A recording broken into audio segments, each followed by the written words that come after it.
category? Where did it came from, the idea? How do you see it emerging in future funding rounds, maybe creating a context around, and then we switch into interviews where folks here will address specific questions to the different projects.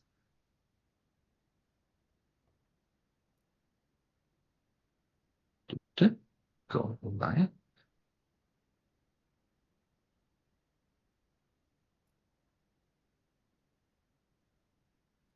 Why is it loading so long? Hey y'all, happy Saturday. Happy Saturday, Chris. Hi, everyone. Hey, Chris. Hey gang, I'm enjoying the sunshine, so forgive me if it gets a bit rowdy here. Oh, no, that's no, all good. It's a pure Catalyst community, crazy on the moment, intuitive, trying to figure things out. Nice, then let folks in then, actually. Yeah, a bunch of people in the main room. That's nice. Lots of people here. I see Craig with us. Nice.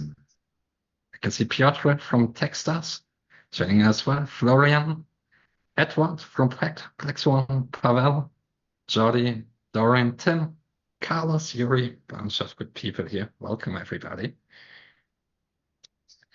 Nice. Then, let's kick this off.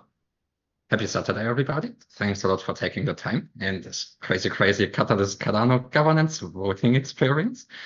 We saw in the past a lot of attention, especially not in the past, recently, a lot of attention and engagement around your guys' proposals, meaning the shortlisted proposals from the partners and integrations category in Fund12.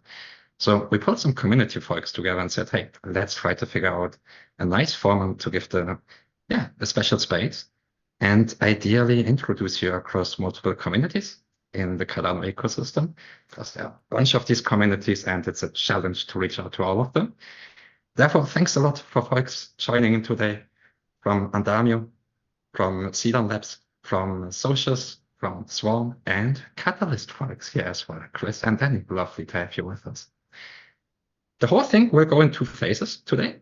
First, we will have a really nice intro context setting from Chris and Danny on the partners and integrations category, hearing some about the history, about the current state, and maybe about its future, before we go into interviews with you guys. So we have quite some Cardano folks here who know very well about the ecosystem and who may have very specific questions to you. Meaning we don't go with pitches. All of you gave already some pretty awesome presentations in a bunch of community events. Thanks a lot for this already and for taking the time. And yeah, that's pretty much it from my side. Then, first point, Catalyst Fund12, Partners and Integrations category. Chris, Danny, how did that thing actually came to life? Hey guys, first of all, thanks for everybody taking time out of their wonderful Saturdays and away from their families to join us and do this. It is an important moment. I really feel like we've hit a watershed and we've now stepped across that stream into a really new era. So where did this all come from? Well, I think, we can all recognize that the Cardano ecosystem, first of all, is nothing without its community. And we've done a fantastic job and a tremendous really effort to bring new people and new ideas and perspectives into this ecosystem and to make these new folks welcomed and to be feeling like they are part of this community. But one of the things I think that we can all recognize is that we've somewhat suffered from not having the right exposure to whether it's deep-pocketed investment funds or these sorts of big brand flashy partnerships that we've seen over the last 10 years in the crypto space come and go between organizations and different ecosystems. We haven't really had too much of that in Cardano. But then I think, when we look at how it's panned out in other ecosystems, in a lot of cases, it's just lip service to the actual idea of industry adoption disruptive innovation, and actual real-world partnerships.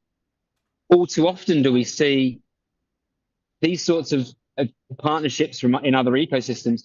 They don't really amount to a whole great deal of substance, in my personal opinion.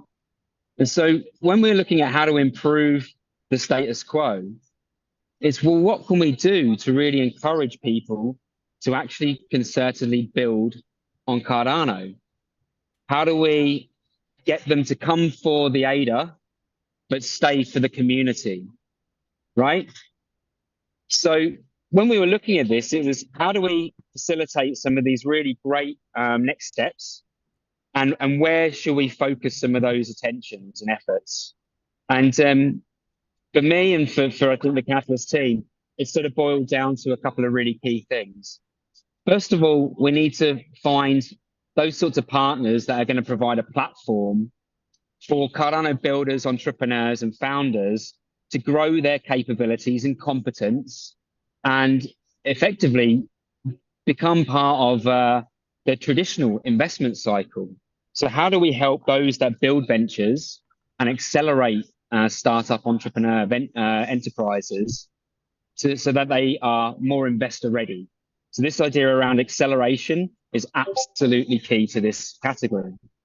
The second is around, how do we bring on the next billion people to be able to understand that there's a lot of great value in the Cardano ecosystem? How do we motivate adoption and amplify awareness? So this is where the marketing pillar has come from.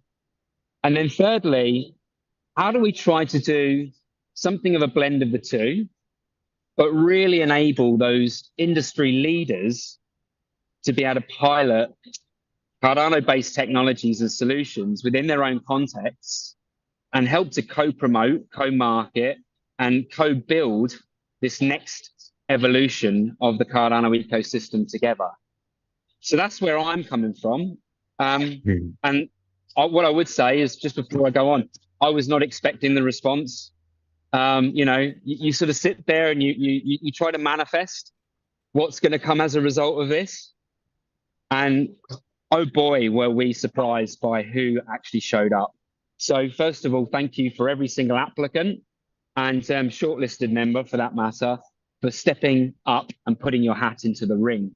It really means a great deal. So yeah, Danny, anything else you want to add? I think Dennis is on mobile right now. Not sure if he's here, can chime in. Let's give him a second. But a question, actually, Chris, like on Cardano community side, we definitely look for long-term partnerships, right? So everybody else would assume actually that these first proposals are just the first step, opening a door to some exciting projects. So what can we expect for the future a little bit of the partnerships and integrations category? Yeah, well, I think, okay, so this is how it is. This Fund12, we're going to fund 4 to 6 projects most likely. And by the end of Fund12, we'll probably be close to being somewhere towards 2,000 projects funded in Catalyst since we started.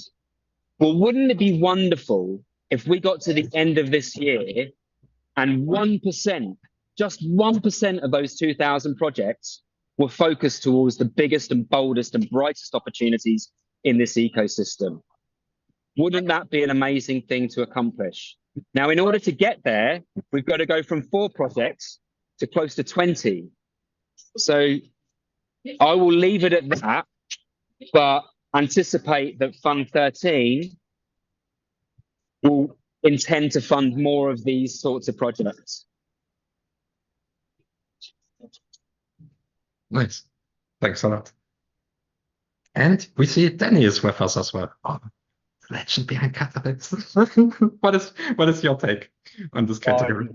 I had some troubles with my computer, but like now I cleaned up. That's what happens when you have thousands of tabs open and then things just start breaking down. Yeah, I just like to echo everything that Chris has said. I think it's a fascinating moment. I think it highlights the intention of like where I think everybody's aspirations have been when we look like 3 years ago, like when we started, you know, you could arguably say the first cohort in Fund 12 had actually 12 funded projects, right? Like that's the number that it all started. And if I don't take into account like the pioneers from Fund 0, Fund 1, which were non-funding rounds, and shout out to them because they essentially kickstarted the whole process. But we went literally from 12 funded projects altogether in Fund 2 into now having, let's say in this specific category, 12 shortlisted projects. And this is also to say that the breadth and the depth of applications in this category was just phenomenal. And I think, as Chris has mentioned, like I don't envy the job of the short list panelist that was trying to figure out way different options and make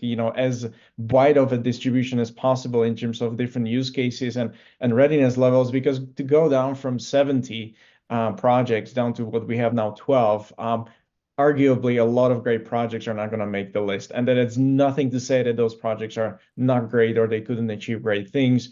But sometimes, like we got to kick off a pilot. This is where we are in this first instance. And it also means that there's going to be future opportunities. So I also would like to just mention to everybody who didn't make the shortlist that they're highly appreciated. And I think all the ideas were really carefully looked at and vetted, and hopefully they're going to come back again, whether in Catalyst or elsewhere, right? The Catalyst is only just one avenue in the ecosystem. I think that's what we often forget.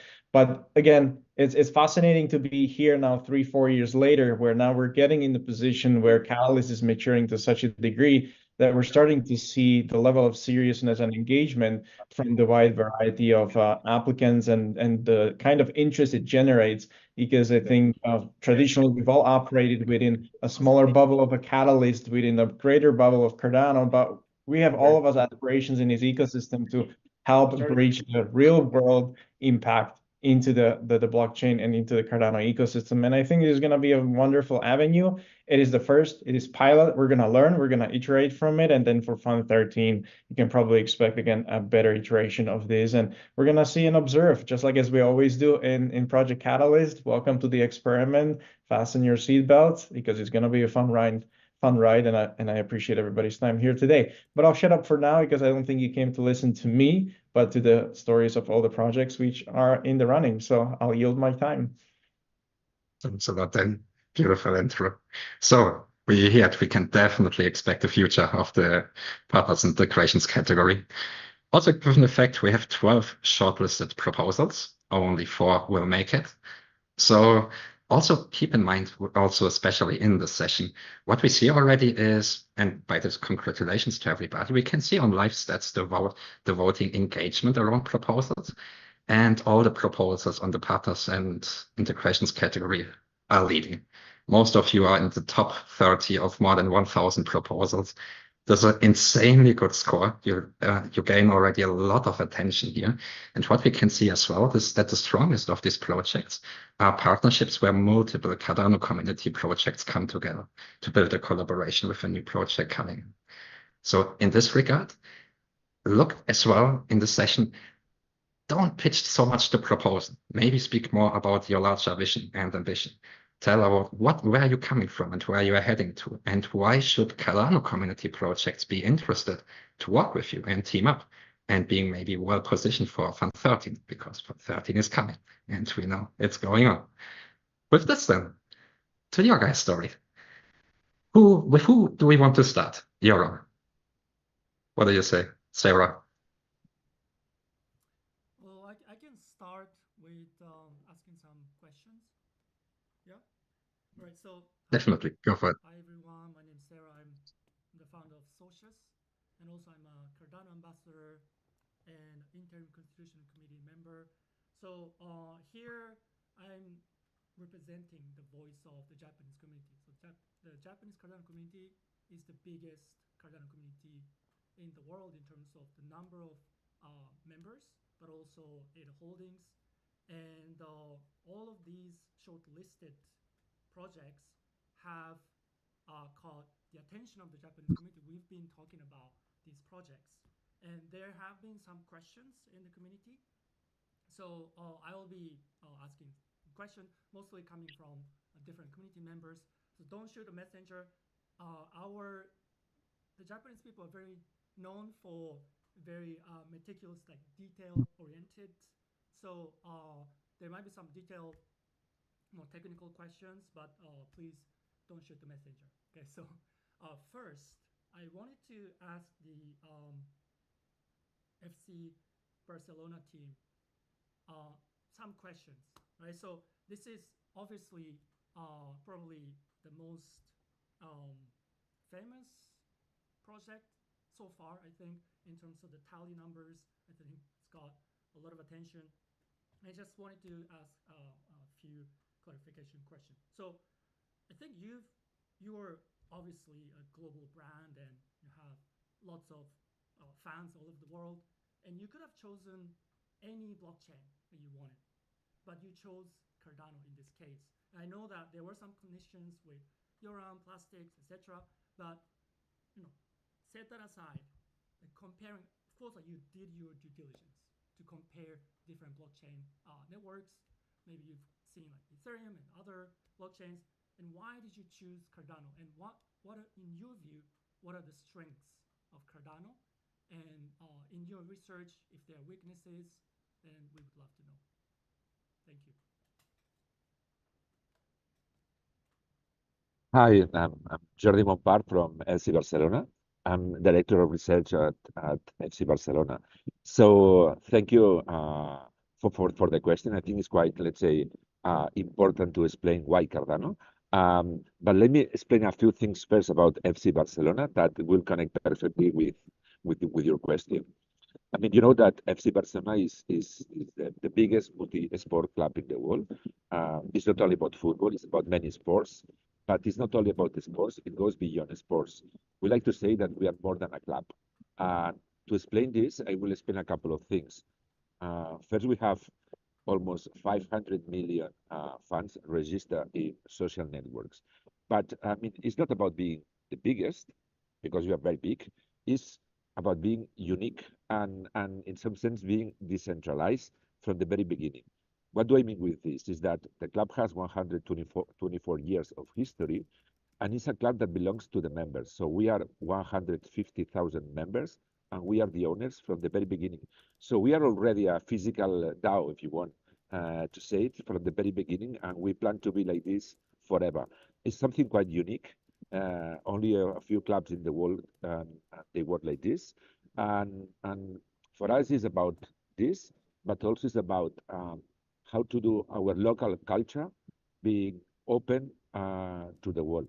What do I mean with this? We have football, but we have also sports that are local sports, and it's super important for us to pay attention to them. It's not only about men, it's also about women. We have the best women football team now in the world, with a couple of players, Alexia Putellas and Aitana Bonmatí, that they are amazing. They are the best players in the world. And we try to do all these things that we do, not only, let's say, the physical space, but also the digital space. And so we started 2 years and a half ago with a company that belongs to us that is called Barcevision, and we got into the Web3 space. So we started with some NFTs in sustainability, but also some top NFTs that we call masterpieces. One devoted to Johan Cruyff, another one devoted to Alexia Putellas, the best women player in the world. So for us, these messages of community, women, sustainability is not that we want to go there. We are already there. And we started conversations with Cardano Foundation through Andamio, and with the support of Plastics. And we both got in love with our values and full alignment. And then in this proposal, we have added maker and also women in tech. And I think we do a perfect combination to do what we want to do, is sending this message of education, sustainability, empowerment of women in sports, but also in technology. Nice. Yeah. Ciara, can I add something about that as well? Of course. Okay, so I mean, obviously, everything that Jordi mentioned is kind of the way they are coming and where they are coming from. So this is why it was easy for us to connect, obviously. But it's also came from a need. I mean, the way they describe what is their need and what they are looking for, and was kind of a perfect match to what we can offer them in terms of infrastructure to the social network, built from Cardano, but also in terms of the partners. So we didn't, going from Web 2 to Web 3 is huge, and they did some trials and so on, and we didn't come and offer them one specific solution. We tried to offer them an ecosystem. And I think this is also the combination and the connection that in this specific proposal. We try to keep it still very focused now, but there's many opportunities around that. So yeah, I just wanted to add that. So it came from a need that actually we are able to come with an ecosystem of partners and actually answer what they were looking for, which is using their social network to empower their fans and I think that's also very important. Yeah, thank you. Thank you for these answers. Really appreciate. Obviously, we appreciate your choosing Cardano. And just quickly a follow-up question on this. So besides the values and culture and everything, the technology itself, Cardano's technology, which is quite different from maybe if you are familiar with EVM systems. So for example, I saw that in your proposal, you explained that there will be some on-chain contribution, on-chain reputation management system, and that will be managed through NFTs or tokens. And on Cardano, we don't have soul-bound tokens, SBTs, like in EVM systems. And so what we have is Teleprism developed by IOG's team, Teleprism, or Hyperledger Identis, now it's rebranded. And we have DIDs and VCs, verifiable credential, that will replace SBTs in other ecosystems as well. So my concern is that you have 70,000 active members on Discord, and they will get this on-chain reputation through NFTs. But on Cardano, NFTs are transferable. You can just transfer your NFTs to anyone. So like on-chain reputation should be bound to an individual, not transferable. And on Cardano, it's not. It's very difficult to do it. So my concern is that if you have a lot of members, you're getting traction, then there will be always people who are trying to game the system. And how did you how are you going to mitigate that risk? And with that mindset, like what's that conversation, like Cardano versus EVM systems? Was that conversation part of your decision to choose Cardano? Yeah, obviously I will have to jump in here, Sarah. So let's start with the Andamio team, a very, very strong technical background in the ecosystem. Start from James from Gimbal Labs and Jingle from Ash and Mix and many other people. And we built on Cardano for the last 3 years. So Andamio chose to develop some technology in a very unique way in their infrastructure. And obviously we are aware to the different solutions and technologies in the ideas, but we built quite a lot of interesting technology in terms of layer 2 and other solutions. We choose, the team chose NFTs, and we are doing some very unique stuff around the NFTs, and we are going to connect them also in the future to the ideas. It's not disconnected.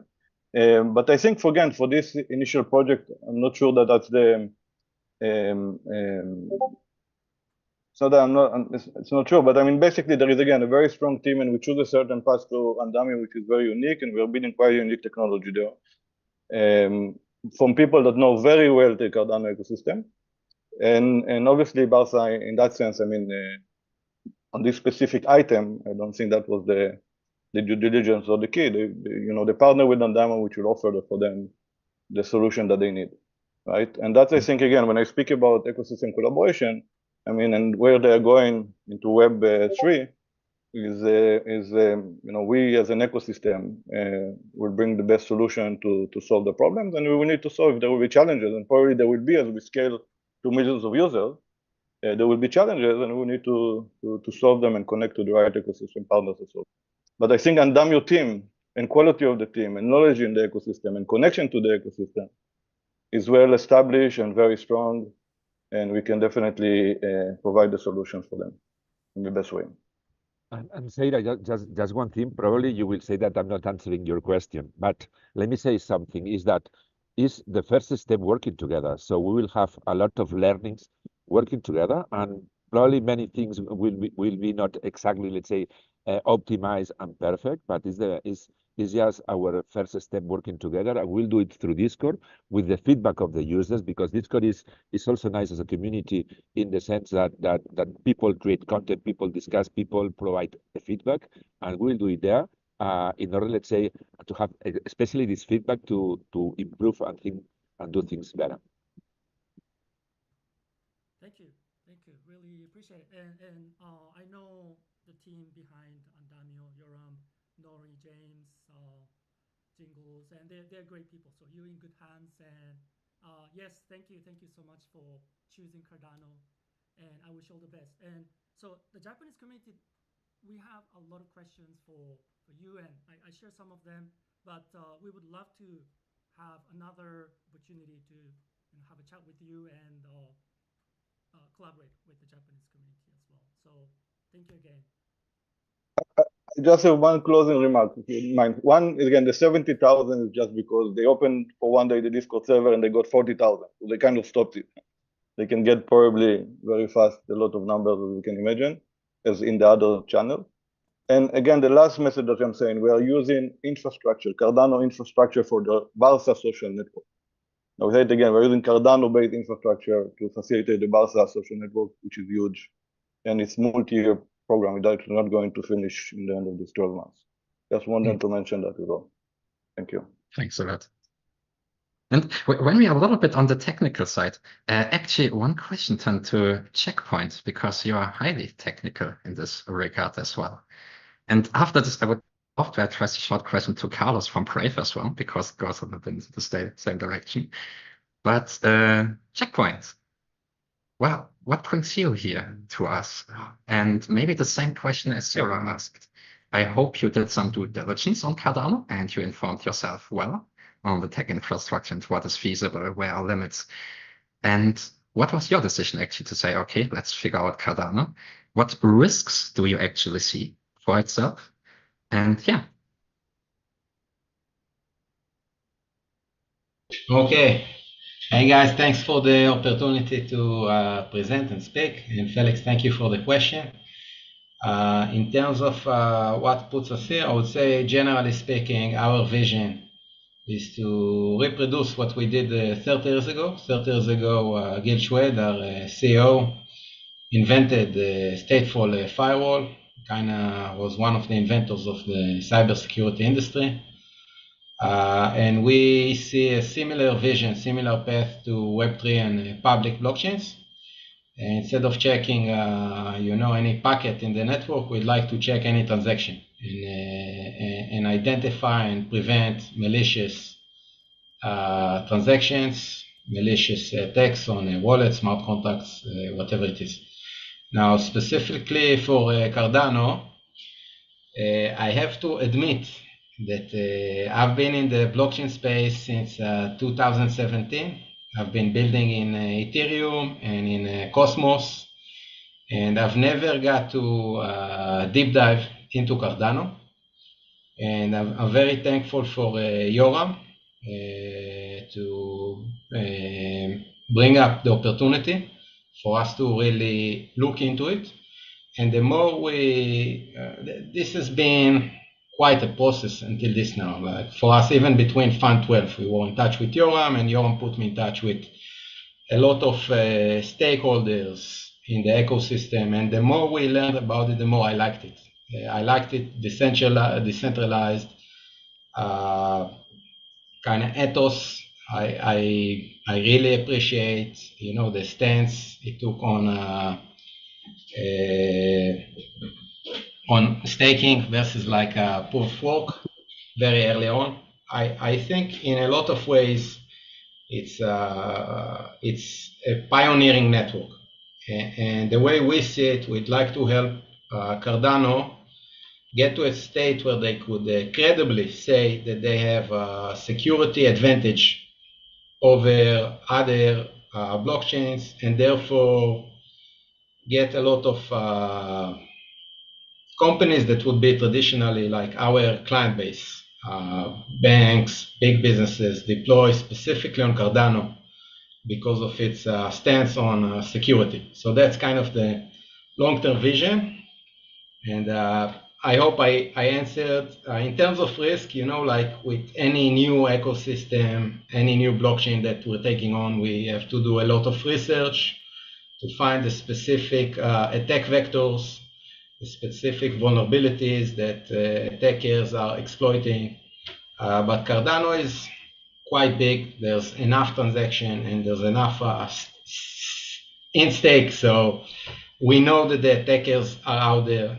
We just have to put in our research team to kind of dig through and find the exact attack vectors so we can build the checkers and, shine the light on these attacks.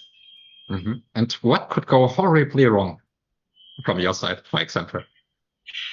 Horribly wrong. Like, I don't think it's anything could go horribly wrong for Cardano, for the for the project. But personally, I'm kind of leading Checkpoint, which is a $19 billion Nasdaq publicly traded company, into the crypto ecosystem, the crypto space, and directly into public blockchain. So I'm sure you can imagine there's a lot of digestions that need to take place internally, and like a lot of people are raising eyebrows about crypto. People who don't understand crypto, they may think it's a scam or there's no substance to it.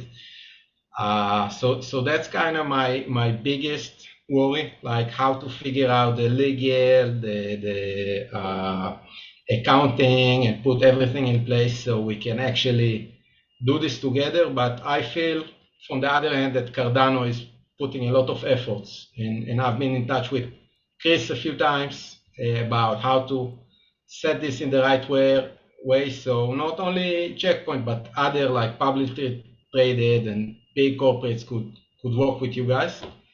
And, I think it's a mutual process. Awesome. Thanks a lot, then. And because we are a little bit on this topic, Carlos, Brave browser. I use it myself very often, but actually I not yet used to Brave Wallet. Actually, a question: does Brave Wallet support ADA right now? No, it does not currently support ADA. What? It's well, independent of this, I can't really say much, but we are working on it. Charles himself has discussed the desire to have Cardano into Brave Wallet. Currently, the wallet is obviously, well, it began as a fork of MetaMask, so it's ETH mainnet, EVM compatible. We have some preloaded EVM chains, but we also have Solana capabilities. Bitcoin just landed, working on Zcash landing. Filecoin is there. So we are really, we recognize that we are the browser of Web3. And so, we want to make sure to get as many networks as possible so that our users can have exposure to the quality projects that are available. And Cardano would be a great addition to it. I can see this actually as quite a backlash when you say, oh, okay, you add already, because your proposal brings already say, oh, okay, let's promote already on Cardano and everything. But when people say then, hey, but can I have ADA on my wallet as well? This might be then maybe. This is the first step. This is the first step. I mean, this is the first step. What we're trying to do here with this proposal, and I'm trying to articulate it quite clearly, is so, we recognize at Brave that Cardano is one of the OG ecosystems. And so what we do see is a disconnect with the actual usage of Brave users with Cardano itself, right? So we periodically do user surveys with our audience. So if you do not use Brave or are not aware of it, we block any kind of third-party tracking or any kind of ads. And so any information about our users are self-reported through our survey mechanism that we release periodically. And so, to give you a sense of the Brave audience, 2 out of 3 own cryptocurrencies of some type. 1 out of 2 traded in the last month. And while, we all know here that the general public will have an idea of crypto as just trading, we know that there is a robust ecosystem of actual dApps being developed that users can actually leverage. And so the idea here of this proposal is to create more awareness with the Cardano ecosystem amongst Brave users. And so while a large branding partnership that we've seen in crypto, throughout the years might be quite good in getting the name out there, that is great for huge awareness for branding, but there are different goals, right? So what Brave has and what we can always offer is that we do have a specific crypto native audience that will be able to recognize from the get-go what these projects are proposing and see the benefit of them. So this proposal actually doesn't just address Cardano. The intent here is to utilize this ADA to actually get collaborators within the Cardano ecosystem to leverage Brave's ad platform and audience to get exposure there as well. Right. So, what are the overall goals? Like, how do you represent the health of a chain? Right. Generally, you'll look at active wallets. You'll look at active development and developers, and overall popularity and usage. I mean, this will be in DeFi. I mean, there are many different verticals, and I know that there are different ones being built on Cardano's ecosystem. So what do you do now? So this proposal, while high level, might look just for Cardano, as in like we're just going to throw Cardano, ads throughout our ecosystem, is not so much just that. While there will be Cardano awareness ads being placed, we're also going to help and actually engage with the community to look at specific projects in specific verticals that will also be able to collaborate with us and gain exposure to the Braves audience. And we help with all of the steps. They'd have an account manager that is dedicated to them, where we would go through all the steps in creating the new tab takeover, nice brand images, the messaging on our push notifications, the information in our news. Brave users are almost 3 times as likely to be interested in cryptocurrency. It is the direct audience. This is a quality, not quantity play, if that makes sense. We were approaching 80 million users. And right now, still, 3 out of 4 Brave users utilize Ethereum, Bitcoin. Cardano usage is quite low, and we not only want to help address that, but we're also going to be quite transparent with the Cardano community as to the reach and the effect of the ads as well throughout the campaign. So this is not just throwing ADA into a black hole. There are milestones. We're going to present all of that, and that user survey that I also discussed, we're going to work with the community and collaborators quite openly to kind of tailor questions that we can ask. So what do you want to learn from the Brave audience? So you have a legitimate partner in Brave, and just how Brave itself is an OG project in the space and is the browser of Web3. I think that's safe to say. I mean, it's not official, but I walk around conferences with Brave t-shirt on. People just come up to me. So I think that our position is quite sound.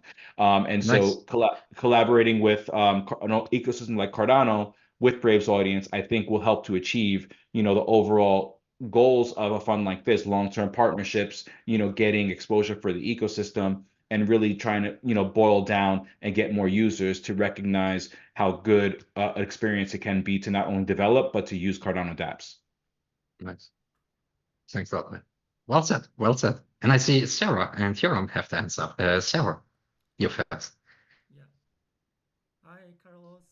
Thank you. Thank you for. Hey, how are you? For being here. Good. Of course. Thank you for the opportunity. Yes. So I'm a Brave user, and I only use Brave, and it's amazing.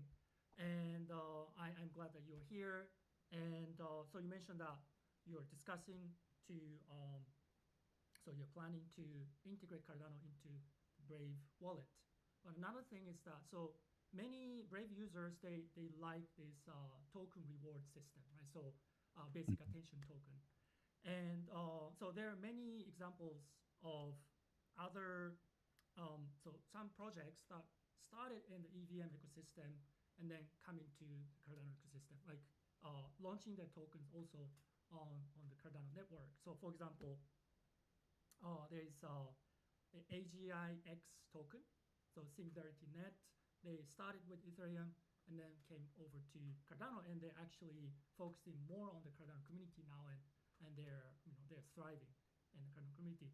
And as a Cardano ambassador, and I was just wondering if there is also any plans to have BAT on Cardano. So in terms of, I'd rather frame this as possibilities rather than plans. And I would put the wallet integration into that bucket as well, because these are decisions and negotiations that are happening right now. There are discussions being had, some quite publicly, some privately, right? So Charles himself has, pinged us and getting Cardano Umbrella, as I said. In terms of BAT, we see BAT as a multi-chain asset. We've bridged BAT over to many different chains. As I mentioned, Solana, for example, BAT is live on Solana. To do so on Cardano would just require a bridging partner, something that is verified and also trusted. And we could do that. And then once we do that, that opens up a new realm of possibilities, because now once we have BAT integrated and live onto Cardano, then we'd be able to participate and collaborate with different dApps, different things, NFT projects, games, DeFi, any kind of other type of vertical that could utilize BAT and kind of gain traction there. So, there's a lot of potential to do that if we were to do that. But for the purposes of this proposal specifically, the idea here is to kind of prime and to get more awareness and engagement with Cardano dApps on Brave. And then once we get the results that we're looking for and we get the engagement we're looking for, then we'll look at doing the larger kind of more infrastructure and, crypto-based plays like BAT on Cardano, wallet integration, those kind of things, right? So these are not something that is not happening, but I think this proposal and collaborating with the community is a great first step to really gauge interest amongst Brave's almost 80 million users. Nice. Thank you. Thanks. Yeah. Thank you very much. Appreciate it. Then, because I have a request on short of time as well, Piotr with Techstars. Reading your proposal, very, very interesting one. Techstars investment readiness program for Cardano builders. One question, when I look on the open source part, you say, while you maybe share this statics and metrics, you may not share everything of the whole program, right? And my thing is, the most awesome thing you produce is a nice format here, right? To say, okay, how to build up the thing. And we would have a very vibrant community, which would be really, really interested to say, cool, metrics are not enough. We would like to see a little bit more insights here, because it's a decentralized ecosystem, and we have a lot of these lead generators and mentors and business development folks in the Cardano ecosystem. Said, maybe I would vote for the thing if it could be a little bit more open source. But what do you say? Thank you, Felix. Thanks a lot for giving me the microphone, and congratulations on the category. Just a few words about this. You probably spent a lot of time figuring out the one-liner, like real-world integration, but that might be a way to onboard the first billion users to Web3, like to Chris' point in the introduction. So Felix, what I would say is sharing the post-program metrics, what success is, what is the outcome, how do we keep on working with the Cardano builders after we train them to investment ready? Definitely, because we're happy to communicate about the success of our founders. Sharing upfront, open source, our secret recipe for getting founders there might be a bit more tricky. We did that 400 times. We invested in 4,000 companies. We worked with dozens of thousands of founders around the globe, but we are in a competitive market, obviously. So this is what I was referring to. Sharing upfront probably the sequence of programs, of masterclasses, office hours, the mentors, the identities, how we confuse founders in the first week, how we stop confusing them in week 3 or 4, so we kind of stop trying to mess around with their idea and exposing them to mentors, and how we help them scale and ultimately be connected to the venture space, so they think about product market fit and not about product anymore. This is something that might be tricky to share up front, but sharing the outcome, sharing where founders are at the beginning, at the middle, and at the end of the program, definitely. We can probably align on what does the community want to see, what Cardano token holders, what the Cardano community would like to see, which metrics should we collect at the beginning about those companies, and what should we publicize at the end. This definitely. Nice. Thanks a lot for this already. Another question actually on this, when you say connecting builders to VCs and whatnot. I'm actually myself very critical on this, because to be very honest, I don't give a lot of shit on VCs, because very often it's hardcore capitalistic. And when you look on Cardano projects, we have people which build projects mostly because they're idealists. They believe in the things they are building. They're very not good in business, and they still build this kind of, we call them Cardano native startups, right? But these are not forcefully people who want to, let's say, sell their soul for return of investment sort of thing. You have a very new mindset in this ecosystems, right? How do you think about bridging this gap effectively, actually? Great question. I really like it, and I will actually use a parallel that might be surprising. At Techstars, so we deploy capital. We're a pre-seed investor. We do it exclusively through accelerators we have around the globe, and we have 50 of those. But what we discussed a couple of days ago on X, we help founders from ideation to investment readiness. And helping founders being investment ready for the VC space, we also do that with academics, with scientists, with universities. And to your point, scientists are working for 15 years or great tech, great solutions. They're not doing that for the sake of commercializing it necessarily, capitalizing on that, or having VC coming into the cap table. Nevertheless, universities, national science foundations deploying grants, investing into those great builders, scientists, the academic-backed teams, they want at some point to commercialize it and impact the real world. And so we work with them, and we go through the journey I just described. How do you think about product market fit and scale and having users using that technology versus only focusing on this is a great product? Indeed. And in a lot of those cases, we're not connecting to the VC space. We're just connecting to other sources of not dilutive capital.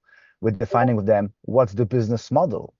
How do you onboard your first customers? How do you ensure they pay for that? And how do you build a sustainable business so you can keep on building the tech and the science-backed tech on the Web3 tech you love to build? It's not necessarily connecting to the VC space, because not everyone is a candidate for venture capital, and not every venture capitalist is equal. In our case, it's purely pre-seed stage checks, and we only help founders at the very beginning. This is where we're good at. And there's a lot of other VCs out there in the market. Obviously, some are hands-on, some hands-off, some are founders friendly, some less. In our case, it's about how we ensure what you're building as a founder will get traction and will be used by someone. This is what we're focusing on. And we can talk about product market fit, being able to fundraise, or just being able to find not dilutive sources of capital. This was a beautiful answer. Thanks a lot. Happy that you look on a very diverse and from many different perspectives and angles on this. You know your job very well, that's for sure. Well said, sir. Can I comment on that? So I've been actually on the job only a year and a half, but I've been a founder for 15 years. So I went through those builders of yours and the 1,500 or 1,600 companies you invest into through the Project Catalyst. I've been there most of my life. I know exactly what it is to build something I love, and then to understand, oh, maybe Felix actually would like the product to be different so that you would use it. So yeah, this is where, that to your point as well, Felix, at the introduction, maybe we stop talking about our proposals and the why we're doing what we're doing. Maybe that's an answer to that question. Beautiful. And Jordi, I see you have your answer. Yeah, I wanted to add something which is quite personal. Is the following? You know that I'm director of research at FC Barcelona, but I'm there since 2 years and a half ago. Before I was university professor in physics, in quantum technologies, and AI. And I love your answer in the sense that, come on, Cardano is very well known by security, by doing things very well done in a scientific approach. Okay, and scientists. That we want to be close also to people. We need also this support from companies, in this case Cardano, to do this path from, let's say, from ideas very well formulated, very well implemented to, let's say, to real products and services. And in this sense, I love the answer that you gave. Yeah, perfect. That's all. Thank you, Jordi. Muchas gracias. Bon dia. I live in Barcelona, actually, so I'm a huge FC fan. Bon dia. I hope that you're a Barca fan also. I am, and I'm Polish, so we have all of the Lewandowski jerseys, obviously, for my son. Nice. But to your comment about quantum, if I can just 30 seconds on that. we are not teaching scientists more quantum that they know. This is not what we do. We focus on how to turn the skills they have into adoption, essentially. And we have great Web3 mentors and work with a lot of Web3 companies. But Felix, what would give founders is not focusing on, hey, we can actually help you tweak your Cardano-based product so it's better. Now we help you take the most out of it, whatever you want to take out of it. But because you said the word quantum, I should say that you should be careful with quantum scientists because we will break all the security. So you should be careful with us. Yeah? Much agreed. And thanks a lot for hey, let's make this order. Who backs up the best others proposals? Jordi, you beautifully backed up Yaki's proposal. Yeah, actually. That's so nice. This was well done. But then thanks a lot on this already. Best of luck to Texas. And also don't worry, guys, we have like a open session. We try to keep question answers short and make the round, so coming back to everybody as well. Well, what else do we have? Yoram, Sarah, even Hinson, if you would like to address a question to a project here. Ideally, somebody who didn't spoke yet.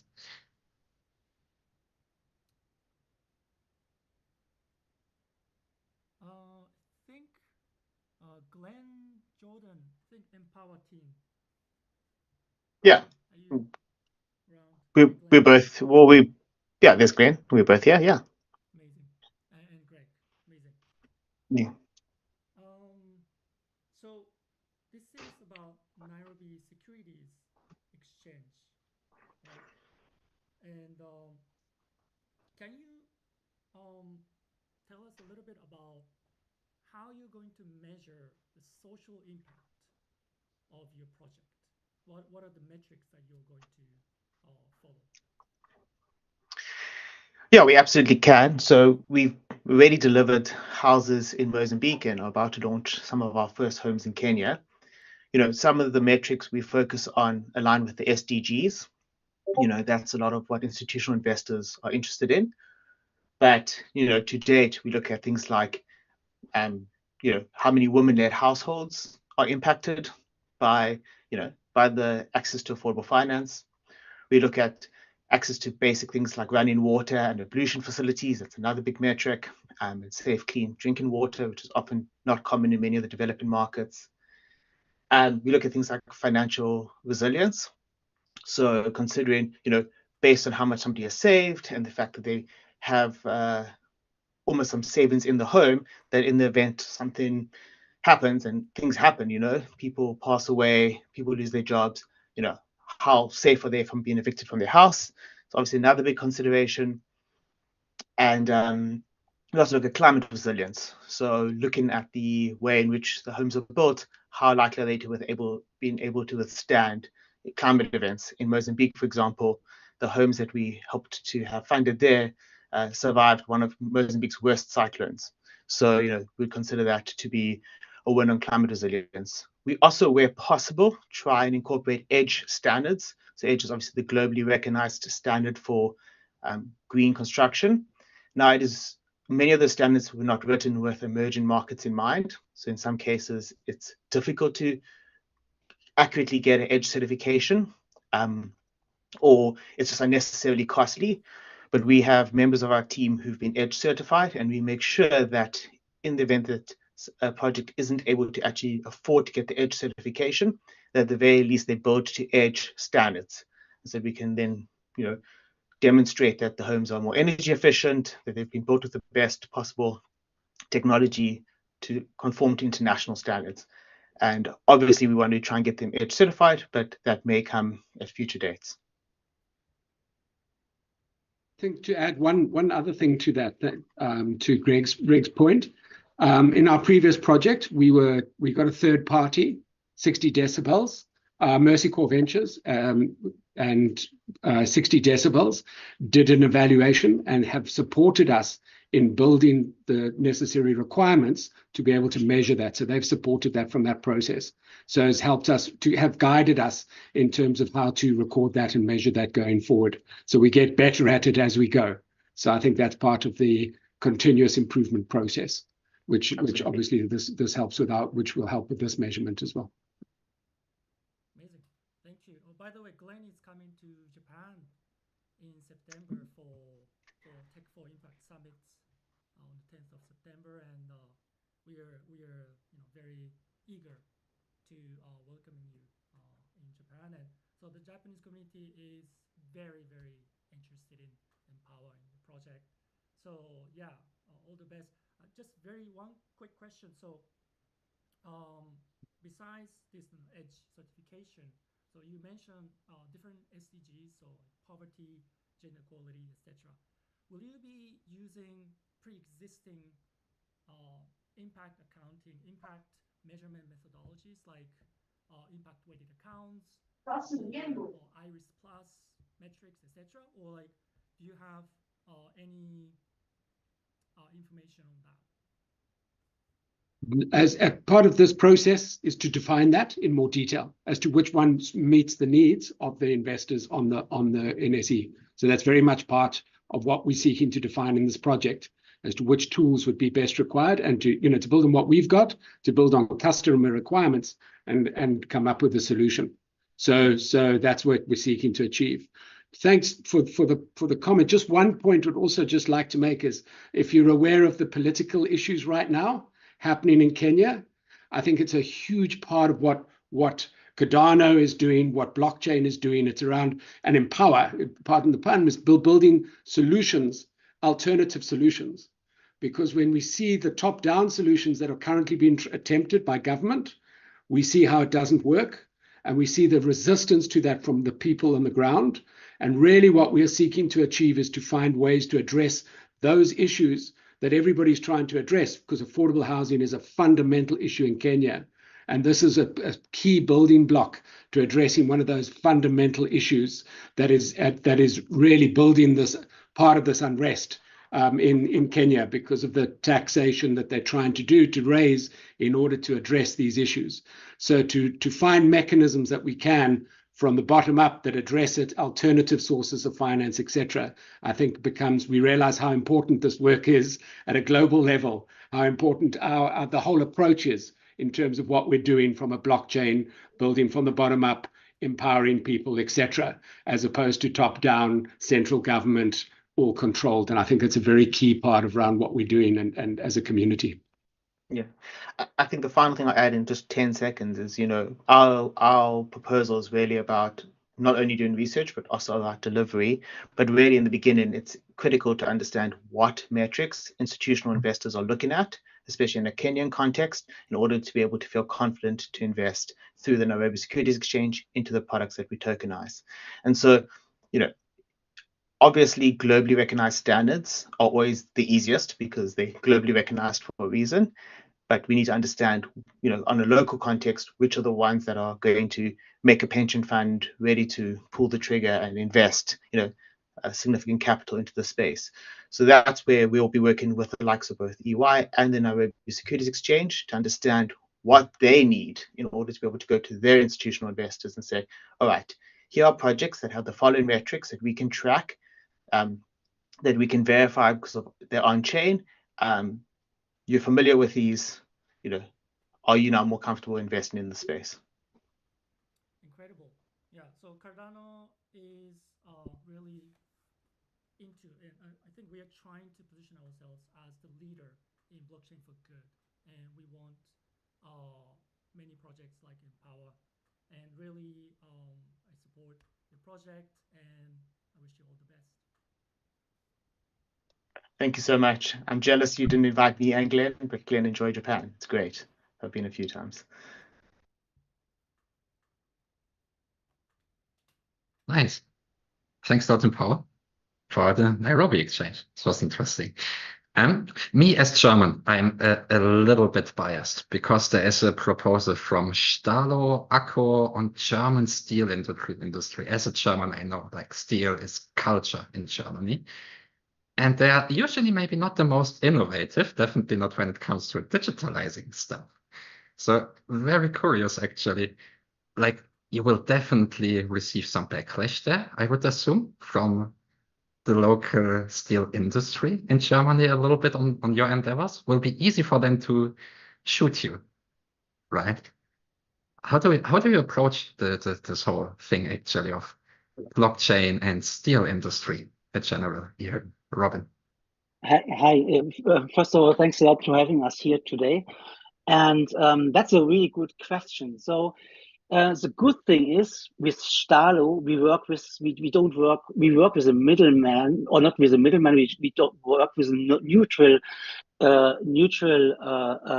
entity in the whole steel supply chain, and they are keen of. They really want to get forward out of the whole system. So and they help us to define, or they really help us to find ways to track CO2 over the whole supply chain, to track, but the most important thing is to track CO2 within the company and help them to organize their stores that they can deliver steel, even gray or green, only managing one store, but we have a CO2 store added on that, and then you can pass on the right equals or the right CO2 points.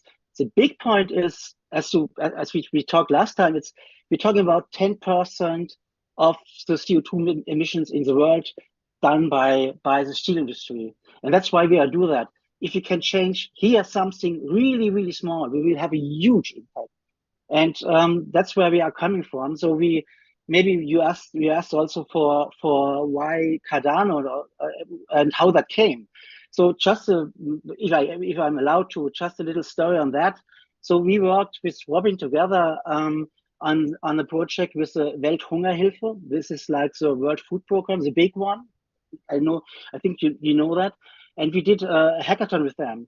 And we decided, wow, it would be cool to work with Cardano. That was we did a lot of projects with other blockchains, from Hyperledger to EVM and all that stuff. But we said, let's see, because the Global South, all this stuff. So we said, okay, we want. And the funny thing, or the kicking thing, was for me and for Robin, we asked the foundation for help. 10 seconds later, we had a new developer in our team helped us to do in this hackathon. It was like, wow, it's about people. It's about this. Yeah, it's about how they act, and that's why we love to be in the Cardano field. And so the second thing, which I wrote yesterday in the internet, when I first heard about Bitcoin, old story, I was smashed away, and I want to be in. When I first heard about Catalyst, a community organized treasury, it was like, for me, wow, what's going on? That's something really, really cool. We love, and yeah, that's why we want to be part of that community, and bringing a steel company to Cardano hopefully helps Cardano to get more traction in the normal industry, as we do a lot of industry projects. So we know a lot of industry partners, and it's cool to, we hope that it brings value to Cardano if we go on real world cases with Cardano. Mm-hmm. And actually, one question is, because your project addressing a very old, very conservative industry who has already a lot of time there, right? And I think you already made some experiences in figuring out how to bridge actually a very traditional industry to something like fucking Catalyst. Like, what the hell? There happened something in between, right? It's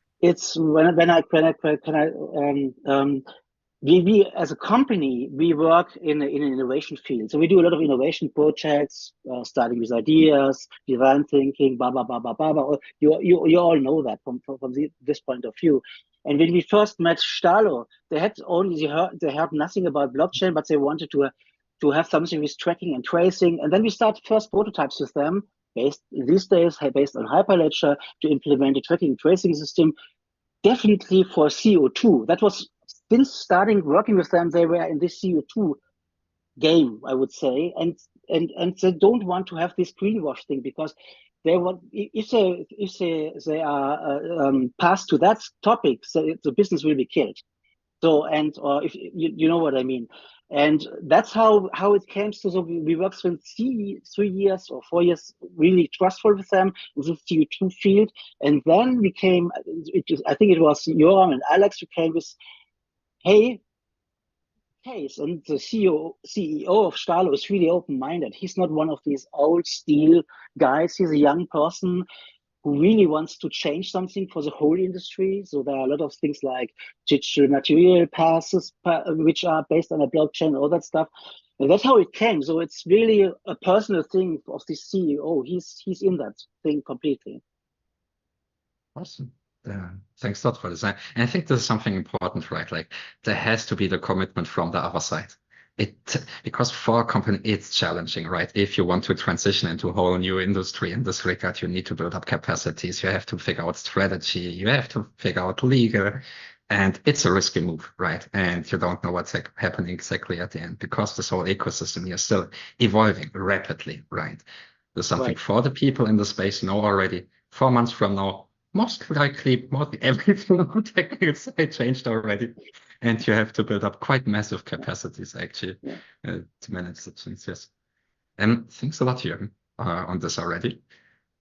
A question actually then in this regard to Liquid. You're here. Florian. Liquid, one of Cardano's very first, let's say, successful public well-respected DeFi projects. You are going for tokenized real-world assets. It's quite a stream right in Cardano right now. So you have multiple projects looking into this direction there. From your regard, like we don't have to say why did you came to Cardano, because I think you are already on Cardano, right? You're part of Cardano. So what brings you into this partnerships and integrations category actually? So hi everyone, thank you for having me. So basically, I believe that blockchain is for me the next evolution of internet. And in this sense, it's maybe in 5 to 10 years, all the assets in the world will be tokenized. So if we believe that blockchain is this technology, we need to be able to bridge DeFi with TradeFi. And you know, my background is working in the Swiss financial services. Quick question, Florian. Yeah. DeFi, TradeFi. What is DeFi? What is TradeFi? Okay, TradeFi is a traditional organization as you have today, where you have a kind of gatekeepers, which are the banks, who are making this kind of matching between the lenders and the borrowers. In DeFi, we have this system of pool, where you have this kind of financial inclusivity, where anyone can access to a pool, supply and borrow. And the idea is how you would combine, you would onboard, for example, new assets, let's say the off-chain assets, the ones that live in the real world, put them on the blockchain. Some are regulated, some are not, and this is how you can merge these both worlds. Nice, thanks a lot. On this already, but back to the initial question then. Well, what brought you into the partners and integrations category? You have a quite large proposal there. Yes, so thank you. So my goal is, I know that Liquid is a kind of tech providers. And if we want to go this next level, I need to partner with established players, because if you think, you know, the big pictures, if you want to have Cardano as a let's say, a financial ecosystem, you need a deed, you need some stable coins, you need someone doing compliance, someone having liquidity and DEX. And we Liquid, we provide the liquidity, but we need someone like Apex that have the knowledge, that have the, let's say, the name to attract these kind of real world assets and to make the process of tokenization and then to put them on the blockchain. So for me, that was always a vision of Liquid, to go these routes, but I know I cannot build everything myself. I need to partner, and I wanted since always to partner with the best, and that's why I could convince Apex to jump with us, to work with us, and I'm very proud that they are supporting Liquid in this project of tokenized gold. Why didn't you went into the products category, actually? Because it's a partnership. It's much more than just a product. Basically, what we plan to do is to extend, you know, the whole current, let's say, gold industry, and to tokenize this gold and then put it on the blockchain. And we cannot do anything. And another thing, why it's a partnership, because, you know, having the name of Apex that administrates, 3 trillion of assets, it's not something small. And Actually, Pavel can talk more about it. But for me, it's a really a bigger thing. So that's why we choose to come to partnership, and also because it's a true thing. There is also more money than in a product.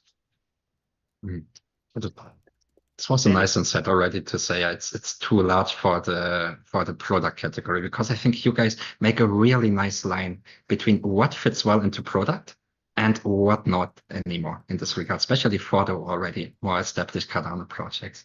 We cannot do anything, so therefore it's not a product. Yeah, you know, it's a partnership, because you need someone who Apex that has the knowledge of the legal, of the regulatory for some stuff. You need also the network, because another big thing that Apex, they have a huge network of clients. They have gold mine, gold producer, and also they have this network, and basically this is why it's a partnership with them. Felix, if I can jump in to say 2 words as well, on the back of what Florian has mentioned. I'm very, very excited to be here. For me, it's a first time. I come from the traditional finance industry, part of the digital assets group at Apex, which is the #1 alternative assets administrator. So as Florian mentioned, we administer a lot of alternative asset funds and structured products. So really in the traditional finance, and we're looking to, in my team, to build a gateway to the institutional capital to be able to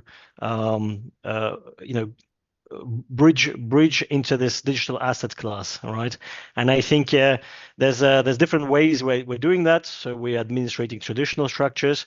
Recently we've been looking a lot at Cardano because of its unique technology, and I think very strong ecosystem, are often overlooked by the institutionals.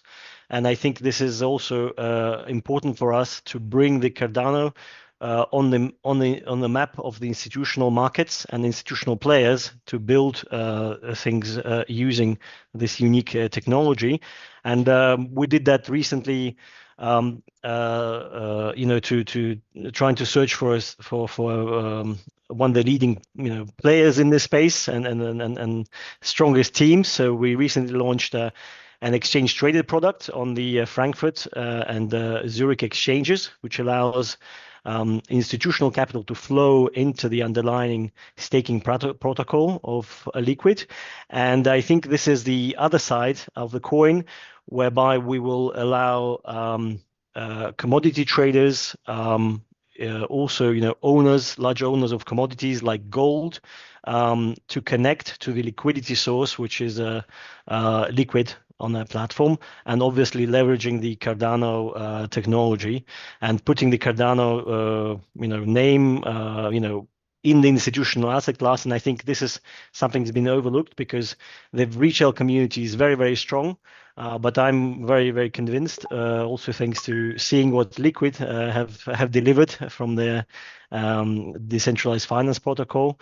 I'm convinced that this is also a technology that will be very, very popular and successful for the traditional financial markets, for transforming the traditional markets. And I think, I'm very, very excited to take this next step and putting, as Florian mentioned, the hard real assets, starting with gold as the most popular asset, and I think in the common, easy to understand. But there's a lot of potential to evolve and expand that to all the other assets. And from Apex perspective, we cover all the our core business is really the regulation and administration. So we cover all the legal, administrative parts like valuations, licensing, administration, putting together all the legal structure around the actual physical assets, custody of gold, minting of tokens, publishing the NAV, so the value of the underlying, and also acting ourselves also as a collateral agent for the investors. Making sure that everything runs smoothly, just like in the traditional finance world that we're used to. So from that perspective, I think we're not reinventing the wheel, but we're applying the same skills and workflows that we have in the traditional and that we use for many years in the traditional finance world, and moving that onto the Cardano ecosystem, which I think is a huge step for institutionalizing the space and bringing more builders and investors, of course, to the Cardano ecosystem as a whole. Much agree. Beautiful set. Well said. Thank you, Felix. Really appreciate it. And it's amazing to hear the other projects as well. So Yes. obviously, everything that Jürgen has mentioned about, accounting, ESG and everything. So this is our bread and butter. So we have about 400 people who are just doing the reporting and different types of, parameters on reporting standards for ESG, across different industries. So from, metals, commodities to even crypto, right? So I think this is a good sign that we have a lot of projects that actually institutionalize Cardano, and I think this is probably overdue for the technology that you have. Nice. Thanks a lot.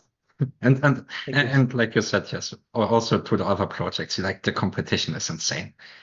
I would say not competition, but the quality of your proposals and the competition it creates. I mean, really. Danny, can we make this challenge bigger for the next funding round? Having more funds available? Because for those who don't know, the Cardano treasury is currently at 1.5 billion ADA. Catalyst only uses a very small chunk of this. Right now, currently around 150 million ADA from this 1.5 billion sortage. And it's a test. It's an early experiment as well, right? And we will come very soonish to the point where this whole thing becomes much more serious here, because next level of governance is kicking in. But before going on such topics, Preto, Yuri, I see with us as well, and Zero, because there's also the thing going on in Japan over there. Once again, Japan has really strong shift into DAOs and everything. Well, what is going on there? Tell us. Yeah, Japanese government really wants to push the DAOs and with the technology, because they really want to have the initiative for the Web2 space. So, in our partner with our DAO member, Kotaro Motoshima, he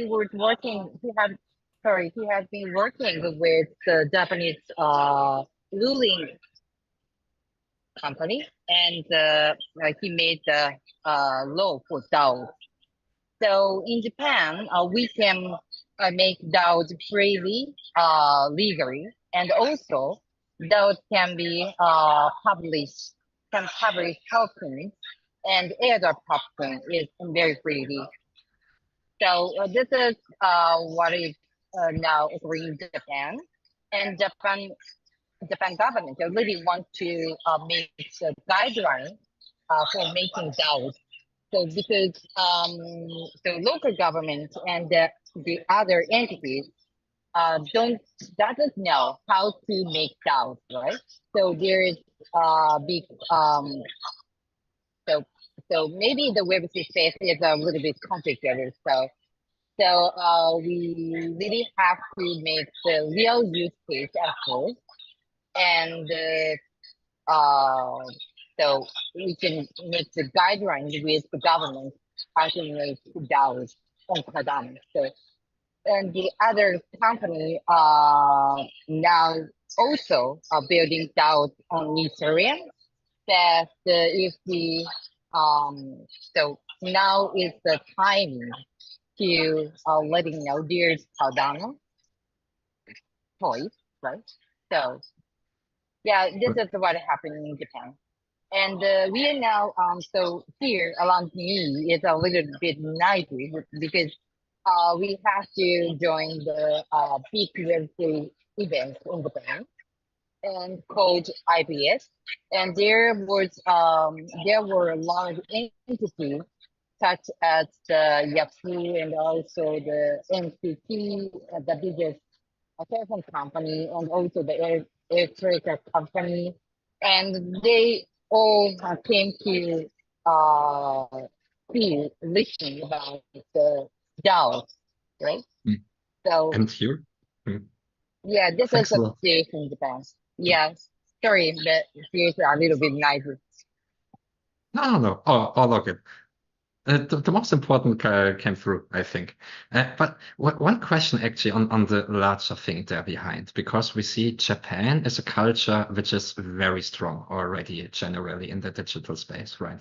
You have the impression like Japanese kids, they learn to code with 4, and with 6 they open their first wallets, and with 7 they create their first startup, sort of. No. And we see a lot moving there really in this regard of regulations, right? So in this regard, because Zero, you are very much involved there as well, together with Yuta-san as well, who is, I think, a very strong, participant there over years already. Like, what makes the Cardano community actually unique no, maybe not unique, let's say, maybe the opposite, because I know the Japanese community since years as well. And there is some sort of risk, right? Because the Japanese community, they know each other very well. They know each other since years. They have a very strong asset of ADA. And they have a very strong opinion. So for everybody who wants to have a high likelihood to get voted and to have success, you definitely want to reach out to the Japanese community, right? That's actually a danger. And now you're transforming it actually on the next level, right? You want to improve performance, with setting up DAOs. So there is actually, I think, quite a risk of the Japanese community establishing itself because you build up the capacity already. And I think there's a risk that you build up a very strong dominance in the space, actually. Because already your current coordination on vote, which the Japanese community, I think they're exceptional in this. They coordinate votes very well, right? You have a lot of supporting events by figuring out, okay, how do you want to act as a community? There's no coincidence that you are as well elected in the institutional committee, right? But what do you say to this risk? Because for me, it is a risk.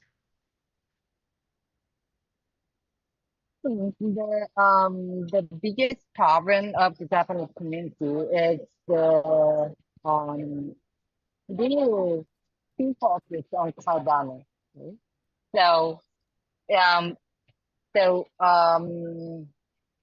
Actually, we don't get a lot of people from outside of the Cardano community. So we really want more younger power to our ecosystem, because there are a lot of the roles in Cardano Japan community, and they have the power of both. But we really need to have some more community members who can build and who can make the collaboration with the other entities and collaborate with the global members, right? So through our proposal, we will have the partnership with the sorry, I want Sarah to help me. So how do we say 専門学校 in English? Vocational schools. Wait. You're muted, Sarah. Yes. Vocational schools. Yeah, so we have this collaboration. We have partner vocational schools. So we can onboard a lot of people outside of the Cardano, and through this proposal, we really want to gain the Japanese community, and also we really want to bridge the gap between the Japanese community members and the global community members. So this time, Yuta and the other members quit to make the Japan Nori proposal lead. So now we're really hard time to promote our proposal to the global, but this is the same stage now, right? So this is the list, and this is what we want to improve Japanese effect. So it is a little bit difficult for me to explain. exactly. Okay, don't worry. Maybe zero. Yes. Okay. Yeah. Just to echo what Yuri was saying. So, first of all, I want to dispel this misconception of Japan's dominance. It doesn't exist. I believe that many of the Japanese proposers are they're struggling in catalyst voting and many other things because of language barriers, right? So due to language barriers, there are so many good Japanese projects building on Cardano, but no one knows about it. Like I just had an interview with Learn Cardano, Peter, and I just explained some of major well-known projects in Japan, but the international community, they have no idea what's going on, right? So we have like football club that is supporting Cardano, and major publishing company just talking about Cardano on their series of magazines, etc. But no one talks about it, no one knows about it, right? So, and vice versa. Like many Japanese community members don't read English, so the amount of information that we can get is limited. So actually, in this fund and in the previous round in funds, many Japanese projects didn't get accepted in Catalyst, and so in order to actually get accepted, winning the votes in Catalyst, you need to get international community support. Only Japanese community support will not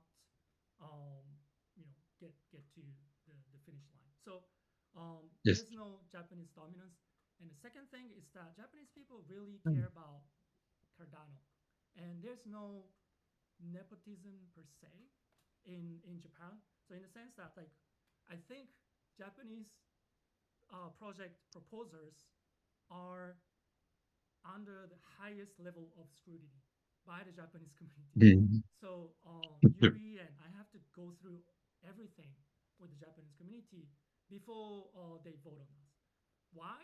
Because many Japanese voters have a lot of data, so they're whales coming from ICO period, and their incentives are aligned with Cardano's advancement, right? So they will only vote for projects that contribute to Cardano. So if they see that there is a little bit of no impact for the Cardano ecosystem, they will not vote. Whether they're friends or whether they know each other through various events, it doesn't matter. They vote actually, for the best projects for Cardano. Yep. And when I said dominance, I didn't want to bring it from the negative side, actually on the excellent side, because so far it's the community which arrives the best to coordinate around priorities. You have the sheets and you have whole processes, and it's beautifully done, right? And you give a really good example here because you arrive as a community to coordinate around your priorities.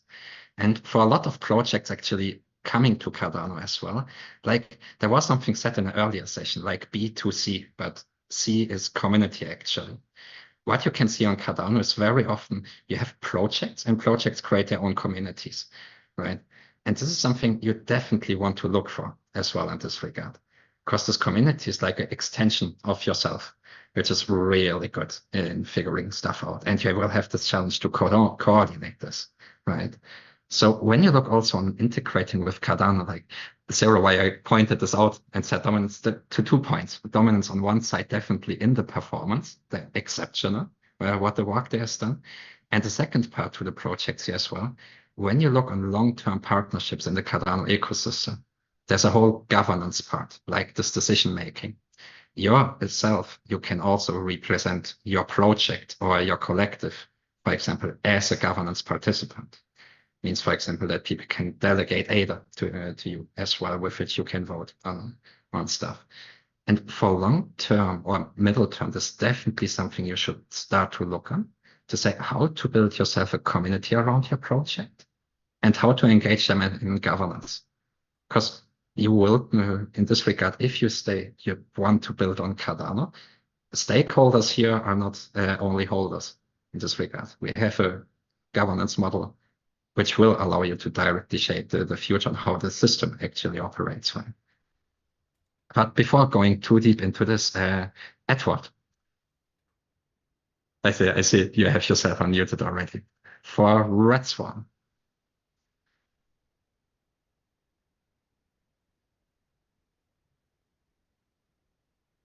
Are you with us? Yes, I'm here. Hey, how are you? Ah, yes, I can hear you. Nice. Yes, there a question for me? Good question. Yeah, I like the question. What could horribly go wrong? I'm sorry, say that one more time.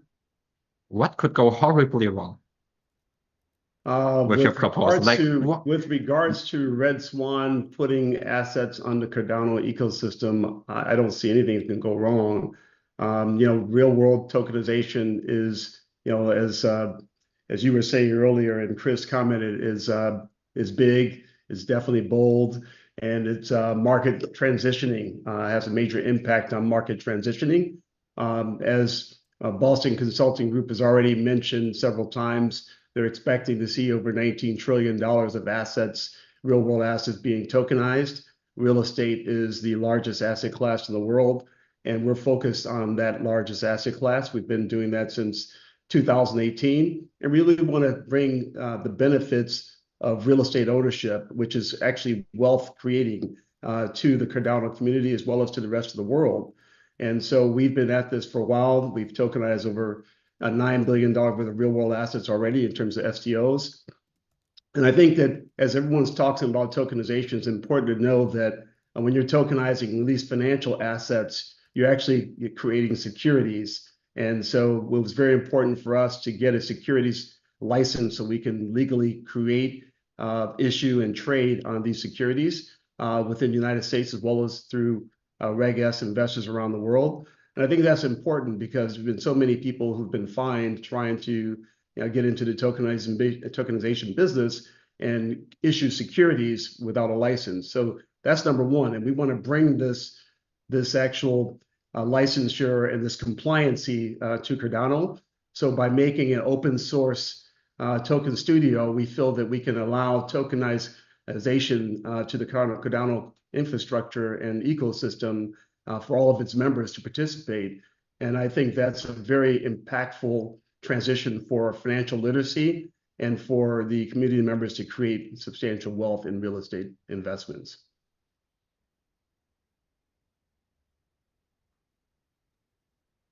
Do you know about the idea of network states? Network states? Network sites. I'm not sure what that means. Network states. That's actually an idea of, say, what is actually the next generation of nation states? And assuming that you have virtual communities which build their own economy, governance, everything, and until a certain point start to translate this into the physical world. Imagine, for example, there would be the Cardano treasury buying ground over the globe over time and building by this a distributed, let's say, accumulation of ground which is larger than some small countries, while also having more, let's say, economic power. That we can see, for example, the Bitcoin ecosystem has more financial power than some very small nations on the earth, right? No, I agree with that. And I think that by investing in real world asset tokenization, especially income producing real estate, and if the Cardano community really got behind this, which I'm sure you will because you have a very strong community, that would create significant value for the Cardano ecosystem and for its members. And I think also for the Cardano treasury. I mean, you think about treasury management, which I think tokenization of real estate and assets has to do with treasury management. You want to balance out your treasury so you're not all into one type of investment structure. You're blended into different investment structures like many asset managers are doing around the world.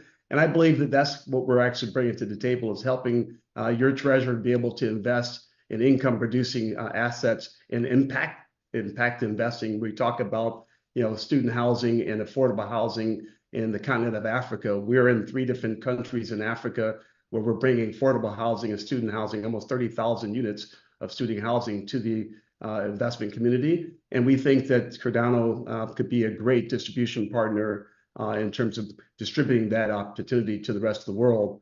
And we talked about, at least I heard you mention that what can we do to actually bring billions of users to Cardano ecosystem. And I think that tokenization for sure, allowing your users to have access to the same high quality investments that institutions like BlackRock or KKR or any other major institution around the world has this direct access to high quality investments will be a game changer for the DLT of Cardano, because now people will be focused on how they can get a piece of that. And if you have exclusive reach through Red Swan to actually access that, I think that'll be a game changer in terms of people flocking to the Cardano community system. Yeah, I'm Roy. I'm a co-founder of Ed. I just wanted to kind of add some more color to the answer. First of all, we are committing as part of this project $50 million and assets to be minted in Cardano. I believe we are one of the only projects to commit such a substantial sum of assets to be minted directly. Additionally, to your question, how could it be an international community? We do have a project going on our platform that's around eco hotels around the world. So people have both membership around the world, especially targeted somewhat towards the crypto community, where they could have different hotels around the world that are eco-friendly and eco-supported. And in relation to that as well, for example, a big problem we see in the world, all around the world, is a lot of people renting and barely able to afford rent, and they rarely have equity in the commercial buildings they live in. And this is our opportunity to potentially, our long-term goal could be helping some of these renters who are around the world, especially when it comes to millennials and younger, to actually have ownership stake in the buildings they live in and potentially have a say in the buildings they live in, which is very important. It really democratizes how the buildings are occupied, how people take care of buildings. If you have ownership in your building, you're probably more likely to take care of it.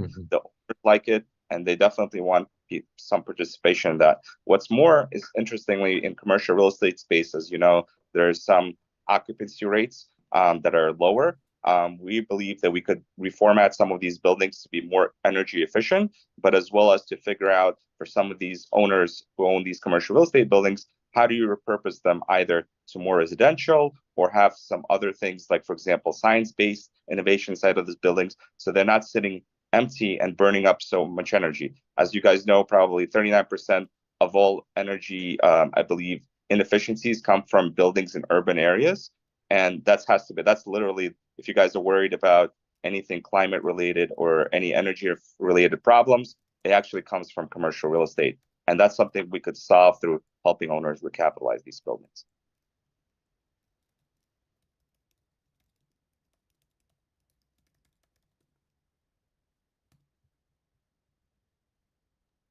Just so that I was muted. Sorry. Thanks a lot, dude. Next generation of real estate. We are slowly living in the future, people. Do you reckon? I mean, 20 years ago, who would have imagined some situation like this? I'm sure nobody. Reality is crazy. With this, did we forget someone? It's Sarah. Sarah Young. Go for it. Just quickly, just to be fair with all the proposers. So we talked about the Japanese community, but we didn't really talk about Yuri's proposal. So just wanted to ask one question. How will your proposal contribute to Cardano? So we can make the real use case in Japan using Cardano blockchain. So basically, we're going to build the dApp to help people help each other. Because in Japan, there are a lot of elder people and low birth rate. So to make the social service sustainable, Japan government really want people to help each other. So we're gonna make the dApps to match the needs and the helpers. And I think you believe that there is the gaps between the Web3 technology and the general people. So we are now building the relationship with the regional leaders. So who are very to encourage revitalizing the local city. And we gathered more than the 20 people who is famous in Japan and revitalizing company and revitalizing the local city, and also has the real relationship with the local city citizens. So they agree to become the teacher how to use adapt to the elder people and also the general people in Japan. So if our proposal win and get fund and we make them adapt, so we can make the real use case, which the Takamatsu City pushes as infrastructure to make the real community in the local city. So is it the answer? And you can understand my full English. Thank you, Yuri-san. So that Japanese will definitely be thought leader. Like I think those you can set up in where right now so far. I think Wyoming in the US you can set up, but not on that many places, right? So you're definitely one of the pioneers, flagships there when it comes about legal implementation. And the beautiful thing is you have the capacity, right? You have a really good and strong community on ground to make this happen. So definitely feasible, definitely impactful. And then we have Tim. I think we didn't came to you yet with AMX. You have a quite long history already with Cardano, right? I think mostly with Patrick and Maker there as well. A lot of projects you did together in the past. What brings you here and not in the products category? Is it the same as before? Like as mentioned before, also like simply the budget for initiating these partnerships is not enough because you could Okay, go for it. Number one is we just compared the checklist, what boxes you need to check in order to be in this category. And I think we tick the boxes. And the second is also quite obvious that the success probability in this group is higher. Because you are there with two proposals, right? Well, at the end, right now, from just looking on this group here and the room, did it play out to say success criteria is still high? Yes, I think so. Nice. Okay, so definitely also project which defines, once again, really nice, okay, where's the line between products and partners category? Yes, but we took it serious, what you have written there. So I think it's important to follow the rule, but also to be very honest. Nice.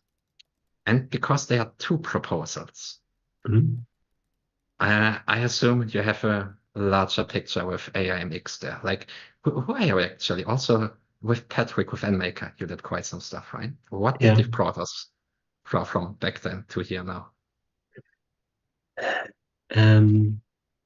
Real world market adoption to make something really work when you see a need. So this is the idea of finance to bring a funding source to Cardano projects for the investors that are looking for a legally compliant blockchain investment. I'm also a founder. Money is needed. It's like you have a car, you need fuel. It's like when you don't have money at a project, you cannot grow. So therefore we need to, we would like to help there with this tokenization launchpad that is basically like a managed service. So you can focus on your company, on your product, on generating revenues, but of course you need money. And then you can either, let's say, issue a share, or you can issue a bond, or you can say that you have something like a participation certificate, so they get parts of the money or get partly honors or whatever. And we do this in a way that is BaFin compliant in Germany. This is like the financial authorities here. And because of a certain law that applies basically in every country from the European Union, is with us, it's like we do this in Germany, but then all the projects can get funds from the complete European Union. So we do this in order to bring money into the system and to help Cardano projects to grow, and also to have a good contribution to the footprint of Cardano when they are connected to something that is like on a banking standard, a legally compliant investment, and conform with the financial authorities. So this is something where we have a lot of passion in, and where we're looking forward to bringing this live. A lot of passion and a lot of experience as well. Project number 2 has the name. Sorry, I'm sorry. I don't know. Sorry, didn't want to cut you. Go on. Project number 2 is a project that we are doing together with CLU, and the goal is basically to provide a digital key. So this doesn't sound too revolutionary, but CLU works in the cleaning and security industry. They're a large entity, almost 60,000 employees. They have 4,200 B2B customers, and they then have 35 million employees. And they all need keys to access doors and vehicles, and of course they have modern systems to do this, but it's quite expensive to do this, and therefore they were looking for a solution for a blockchain with the boxes costs. Where can we place, let's say, the decentralized trust? And they put this on Cardano, what I think is really, really great. And then to create a key that you cannot lose and that you cannot transfer. So what we did is that we basically are taking the biometrics that everybody has and cannot lose, and putting them, let's say, into a compliant manner in certain DITs on Cardano, so they can use this in order not only to open doors and industry segments and cars, but also everything that is connected with bring your own device and hardware, software. So it's a complete system. It's a large project for us, but it's a solution that is cheaper. What is there right now?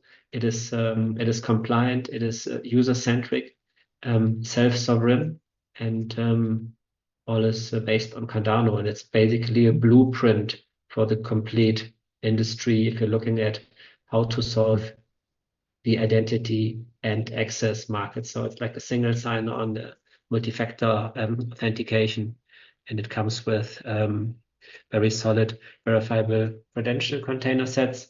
It works with basically any DIT method. So we will do this with the DIT method that we developed, and also with a DIT Prism.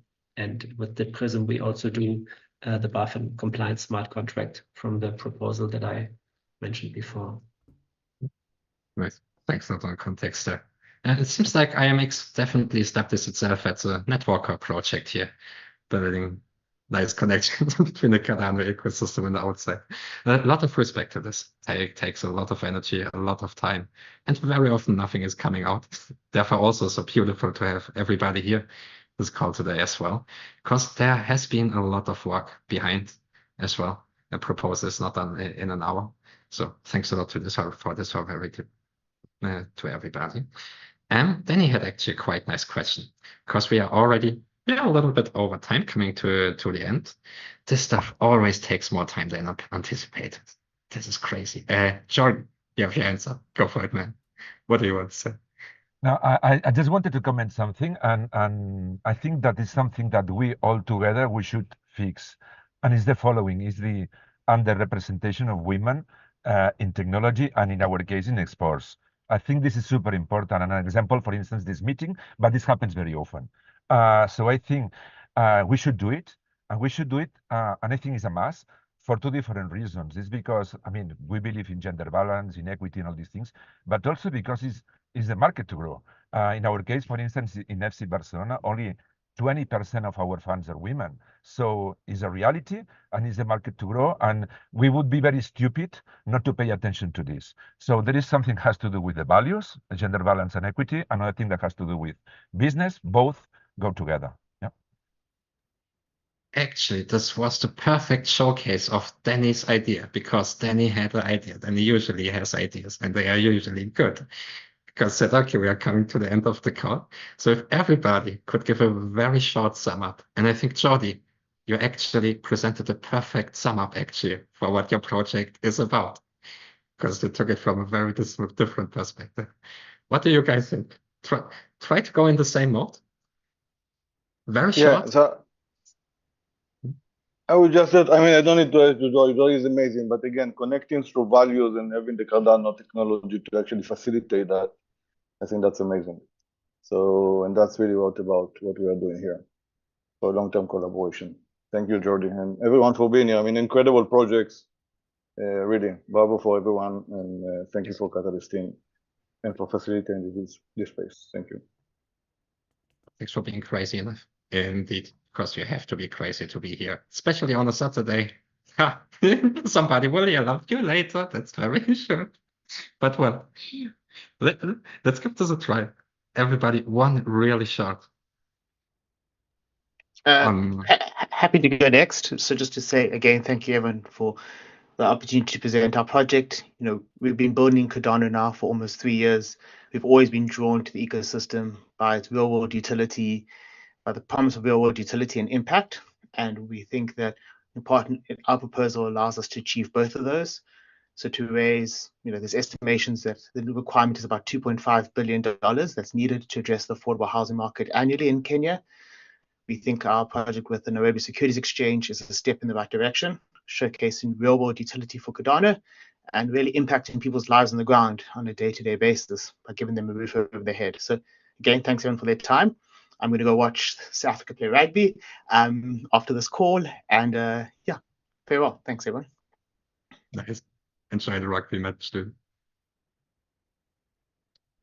Who else would like to? I can go next. Sorry. Go for it. Yeah, no, thank you. To reiterate what everyone said here, thank you very much for the time to present our proposals. You know, this is a wider movement of, you know, transparent democratic governance for initiatives. And I think this represents a really great step forward. Again, Brave is here as the browser of Web3 to really present Cardano and all its strengths to our community. And really to foster a long-term partnership for not only Cardano ecosystem, but for the projects within it as well. So, you know, we're really grateful for the opportunity, and thank you for, you know, helping us get to this level of where we are. Thanks a lot for what you do over there. Stay awesome, definitely. Thank you. Shout out to Proud. Checkpoint, Ben.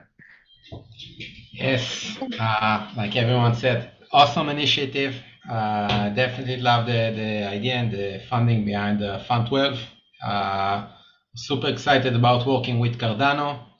Our offer in its essence is to start to work on, you know, generating the best security out there in Web3 for Cardano and making Cardano the #1 choice for any enterprise or business that is looking for a secured environment. And, you know, taking this position. And that includes also like the co-marketing aspect to our, you know, hundreds of thousands of businesses that use our software, and to the million users that use our software. Yeah, we'd like to make Cardano the most amazing secured blockchain out there. And if we want to be, then with Checkpoint, it's definitely easier to become. That's for sure. Thanks a lot. Would you allow me to do next? Yeah, go for it. Yeah, Japan is really open door for the DAOs and the Web3 technology, and now Japan is making the guidelines. So we're gonna make the real use case using dApps on Cardano, and also behind it, there's the BID system using Data Prism, and Japan's open door for DAOs founded by the global people. So if you want to make DAOs, so you can make DAOs in Japan, and Japan is ready for the DAO law. So yeah, I'm very keen to have collaboration with you guys. Thank you for having me today. Thanks a lot for being here, Yuri. Especially at this time, I assume it's not the most comfortable time for Japan. Yeah, it's 1 a.m. in Japan. Thanks a lot. Japan, living in the future and bringing us there as well, like always. Crazy. What else do we have? Yeah, guys, we don't have a schedule, so. Yes, maybe also thank you from my side. It was very nice for me also to see all, let's say, the other colleagues in the other projects delivering great work. So this was very inspiring. I'm representing 2 projects here. Number 1 is Finest. The key message is we want to contribute to bring funding to Cardano projects. So if you vote for this, you basically help the ecosystem grow. Second project is from IMX and Clue, digital identity in form of a key that you cannot lose, and it brings decentralized trust to Cardano. It means a lot if such a huge entity takes the decision to do this. So in order, if you vote for this project, you bring transactions on our blockchain and real world usage on a very high level. Thank you. Thanks a lot, Matthias. Tim. Where does Matthias come from? I think about the German, I have the name Matthias coming up. Nothing with what Matthias. This AMX. Also, thanks a lot, mate. What else do we have? Florian, Edward, as you. Yes.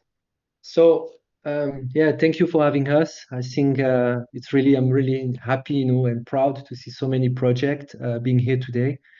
I think really that if we want to boost adoption and utility of the Cardano blockchain, it is a must to deploy strong use case on this blockchain. And I think also to do that, it costs usually a lot of money. And if I have a wish also as a community member, is that more money from the Cardano treasury is allocated to this partnership, because I think really if you want to have this strong use case, it's not a one-man show. It's usually, even in the real world, it's different companies that join force and make things together. And I think it's also, a decision that the community will have to take. Do you prefer to fund 100 projects with a small amount or a few with a big amount? And what is the probability that these few with a big amount have more impact than 100 few where we know many will fail? So my wish as a community member of the Cardano system is that Catalyst also become a kind of, not an incubator for the young seed, but really a growth accelerator for mature projects. Much agree on your vision there. And it's doing it. It's doing it. Catalyst is, and mostly through projects like here, right? Everybody here is part in taking it to the next level.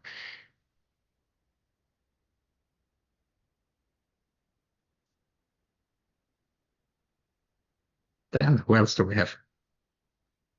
Edward, please. You wanted to speak, please, Edward. Yeah, thank you. No, I just wanted to say I really appreciate this opportunity to present. It's an honor to be considered for an equity injection for actually creating a partnership with Cardano. I think if you're really trying to create a solution that's going to bring billions of new members to the Cardano community, you have to provide solutions that have a major impact on the world. And I believe tokenization of real world assets has that impact. Red Swan is market ready. We've been doing this for a long time. We've tokenized over $9 billion worth of assets. And I think voting for us would actually help us to attract a platform that your community members will definitely use and appreciate and benefit from. Having ADA, they'll be able to have access to global projects. We have locations that we're doing business in USA, in Africa, in South Korea. We're coming to Japan in August. So these are, and also the GCC, Middle East. These are all communities where Cardano has strength, and we believe we can add value to that. So really look forward to your vote, your support, to be a part of you. And if you need to reach me, I'm always available on LinkedIn. But thank you very much. It's an honor. Awesome. Thanks a lot. And an honor from our side to have you here, for sure.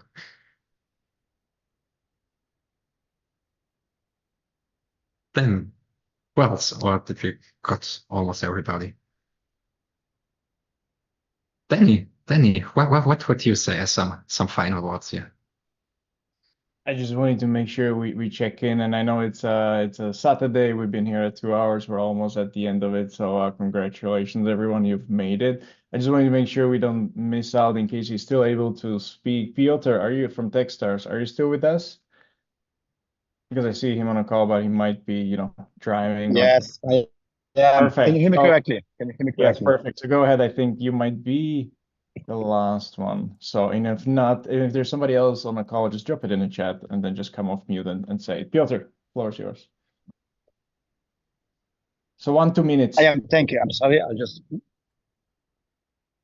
Thank you. Can you just please confirm? Can you hear me correctly? I'll just go to a quiet place. It's my son's birthday actually, so I just was Well, preparing. happy birthday to little Piotr. Thank you. He's a Lewandowski fan. He's a Barcelona fan. Look, I will turn on my camera in a second. Just please let me introduce myself. So I've been a founder for 15 years. I've built startups in Europe and Latin America, and I joined Techstars. And effectively, we are an investor, but we're a very specific kind of investor. We invest as early as possible, exclusively early, and we help founders from ideation stage to investment readiness and to the moment we deploy checks. We did that 4,500 times over the course of the last 17 years. And the opportunity we see when we are looking at the Cardano ecosystem is to help your builders. We're all about helping founders. And from a Cardano perspective, it is about ensuring that grants and funds the project Catalyst is deploying, I think 4,600 companies already, will effectively turn into projects that will build companies and sustainable companies. And this is the only focus we have. Now, from a Techstars perspective, what we'll teach those founders is ensuring that someone will use the solution. We had a conversation with Felix earlier. Does it need to be investment ready? Well, it needs to go to and reach product market fit. They need to understand the business model they will be using, who will pay for their service, and how to scale it effectively. If we want to reach 1 billion users for Web3, at the end of the day, it's market adoption. And market adoption goes through product market fit. It goes through scale. It goes through building companies out of great products. And maybe to wrap it up, a parallel we're using, which might be a bit weird, but working with academics, we're looking at the very same challenges. Very great science-backed companies, very great technologies built on campus in universities for 15, 20 years sometime. How do we take this from lab to market? Well, this is exactly what we want to do here. How do we take those technologies, those products your builders are developing from lab to market? How do we ensure someone wants to use them? Which is real-world integration at the end of the day. So I'm happy to dive more into the details, but I think Techstars wants to support founders, and if it helps the Cardano actually ecosystem get the next 1 billion users, they will de-risk all of the funds Project Catalyst is deploying since 12 funds already, right? And the 70 million is deployed for 1,600 companies. Nice. Thanks a lot, Piotr. And you look kind of futuristic there with the planet background and the white shirt. I'm switching from my Mac to my phone, and like my 8-year-old son is like saying, okay, at some point you have to stop working there, but I'm really glad I'm here. And I think it's a fantastic initiative connecting all of these real world integration companies into Web3. Like I'm a Web2 founder. this piece is missing. There's something missing in between the Web2 users and the Web3 ecosystem. And maybe this is it. I think actually to this point, I think one of the differences are calls like today. We don't look each other as competitors, actually, in this regard. We are collaborators. I think what brings us together is really a larger mission, right? Where we say, hey, it's not only about the tools we are building. These tools ideally amplify something larger, right? And to say welcome to the future, being brave and crazy enough to say, hey, okay, let's not only dream about it, let's build it actually. And let's do this ideally together. I think we live in a time where such opportunities like these ones here are stronger than ever before. And I also think people like you're all very skilled people. And I think you also have a certain responsibility.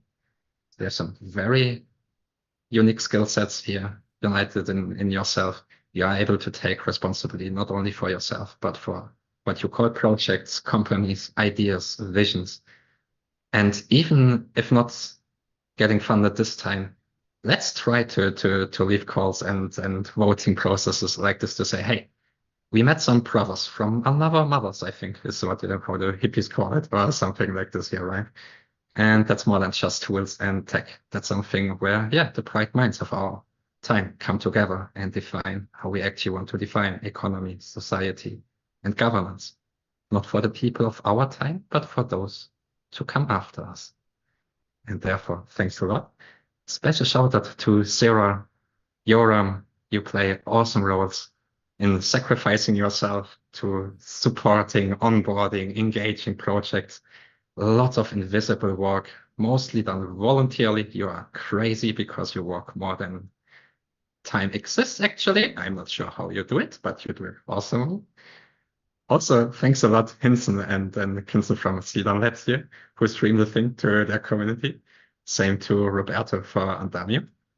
This year is what we call Catalyst community events. So just crazy community coming quickly together to figure out how to support everything going on in the ecosystem.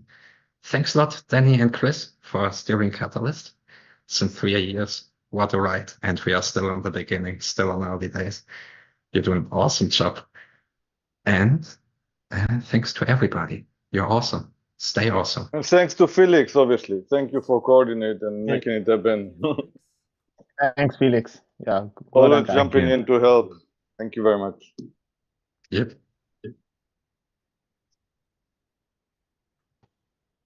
With this, I think we can stop to scream and do the real cool stuff, actually.